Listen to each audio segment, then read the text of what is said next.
Picture 30 men struggling to carve a 5,000-pound whale before the tide carried it away. One whale could feed a whole village. This is how Vikings butchered whales to survive the winter. You'd smell the dead whale before you saw it. A greasy, sickly sweet stench drifting miles inland. These whales started rotting in under 48 hours. A 50-foot fin whale, common in that era, could weigh 30,000 pounds, but spotting it was only the start.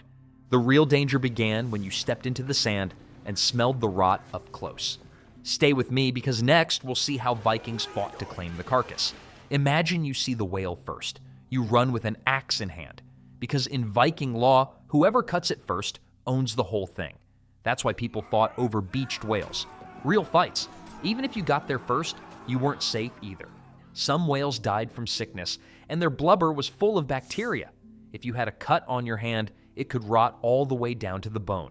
That's why elders insisted on piercing the eye first, a ritual to show respect to the spirit, but also a practical test. If yellow pus leaked out, it meant disease. Many men ignored the warning and died slow. Still, the reward was too big to pass up. A medium whale held 40,000 daily calories, enough to keep 50 people alive for a month. If you could claim it before your enemies or the wolves, stick around because next you'll see how they carved 15 inches of fat thicker than your arm. Now the whale is lying belly up in the freezing surf. It's longer than a Viking longhouse. The blubber was so dense, some sections measured over 15 inches thick, like trying to slice a soaked mattress.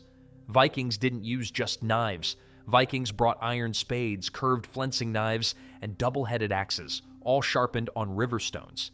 Even then, blades dulled every hour. Teams worked in shifts of 6 men, hauling strips as wide as their chests. If they fell behind, decay started creeping in. By the second day, the fat oozed yellow liquid. Touch it barehanded, and your skin could blister from rancid oil and bacteria. Each slab of blubber weighed over 200 pounds, dumped into wooden tubs for rendering. But moving them wasn't the worst part. The stench could gag even seasoned fishermen. The smell hit so hard, some Vikings tied wool soaked in birch tar over their noses, just to keep from throwing up. Every hour mattered. In warm weather, elders used to say, "The sun breeds worms faster than men can cut." If you ever wondered why they worked without stopping, this was why. Rot moved like a curse, and losing half the meat meant hunger by January. By dusk of day 2, raw gulls circled the beach, waiting for scraps. Stick around, because next we'll watch them boil 150 gallons of oil in cauldrons big enough to cook a horse. Once the first cuts were done, the clock started ticking fast. A beached whale in Viking lands was a race against decay, especially if summer sun hit the coast. Historical records from 985 AD mention that in warm months, half the meat spoiled in under 48 hours. The smell alone was enough to drive people back, but the stakes were too high to stop. 3,000 pounds of protein lay there, ready to save or sicken the whole village. The smell, so strong you could taste it, like metal and sour milk on your tongue. Men cut long strips and hung them over racks made from driftwood. Women and children carried baskets of chopped meat and fat. When rain came, the risk doubled. Wet meat spoiled twice as fast. So families worked through the night, torches crackling in the dark, every hour a gamble between salvage and sickness. In some cases, the spoiled parts weren't wasted. They buried chunks in pits lined with birch bark. Fermentation could preserve meat or turn it lethal. We will get to that soon. But first, they had to deal with 150 gallons of boiling fat, the next step that turned this rotting whale into fuel for an entire winter. If you thought the cutting was brutal, wait until you see the blubber cauldrons. Vikings didn't waste blubber. They turned it into whale oil, used to light lamps, waterproof boots, and trade for iron. First, they chopped the fat into chunks and carried it to the cauldrons. Women and teenage boys hauled it by the armload into iron kettles. Imagine the setup.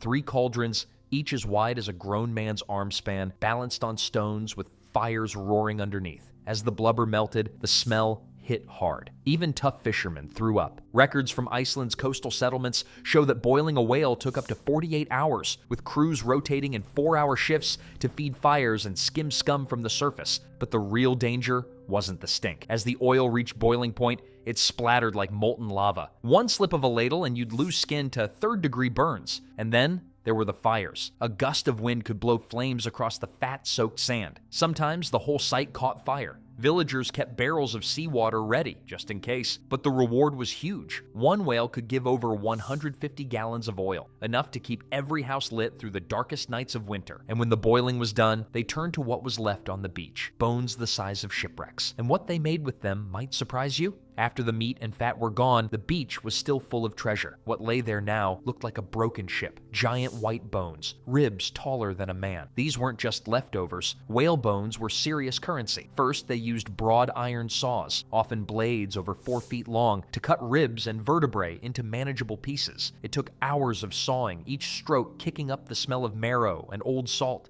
Archaeologists have traced whalebone artifacts from Norway's Lofoten Islands all the way to Novgorod in Russia, over 1,200 miles east. In Viking trade culture, hauling whalebone was like carrying precious metals. You'd see them shaped into sled runners, tent poles, and the main beams of coastal houses. One rib could hold up a house. In Greenland and Iceland, whole homes were built using whale skeletons. Smaller pieces were carved into combs, needles, and pins. Excavations at Dublin's Viking Quarter uncovered dozens of delicate combs, polished smooth and etched with runes, status symbols as much as grooming tools. Even when the bones were finally hauled to the trade ships, the work wasn't over. Each voyage east meant risking pirates, storms, and the loss of an entire season's profit. And back home, the meat still had one more destiny, a fermenting pit. By now, the whale's body was nearly gone, but the Vikings weren't finished. Even the pieces that were starting to rot, they kept. They buried it deep in the ground. They called this practice hakarl, a fermentation process that turned raw blubber and meat into something you could store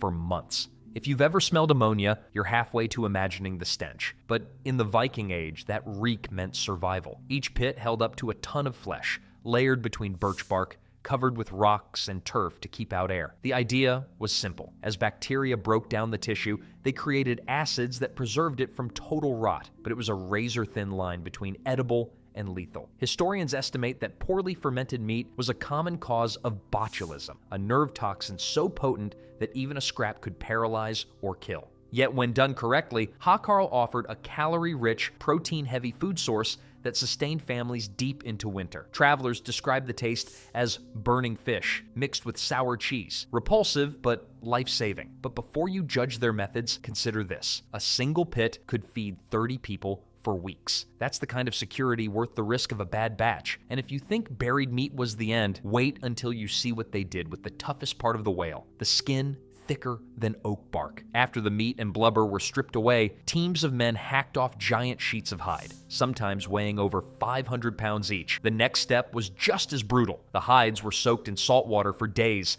softening the outer layers. Then they scraped off every bit of flesh and fat. The skins were stretched on giant wooden frames, pegged down tight. This wasn't quick work. It took weeks of drying and scraping, often in the middle of summer when flies swarmed every surface. But the payoff was staggering. Properly cured whale leather could be up to half an inch thick, dense enough to stop an arrow or deflect a spear thrust. Some sagas even claim that entire ship sails were sewn from whale hide. A single whaleskin sail could weigh over 600 pounds, but they lasted longer than wool in storms, and the uses didn't end there. Chieftains commissioned whale hide shields, prized for their resistance to fire and rot. Bits of scrap leather were cut into sandals, tool grips, and even baby shoes. Nothing wasted, nothing left behind. Of course, working with that much raw skin meant risks.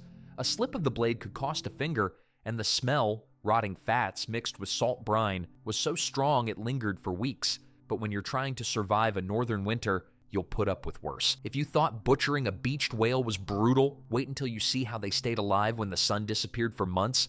Click the next video right here. How Vikings survived the coldest nights of the year without heat. Trust me, you'll never look at winter the same way again.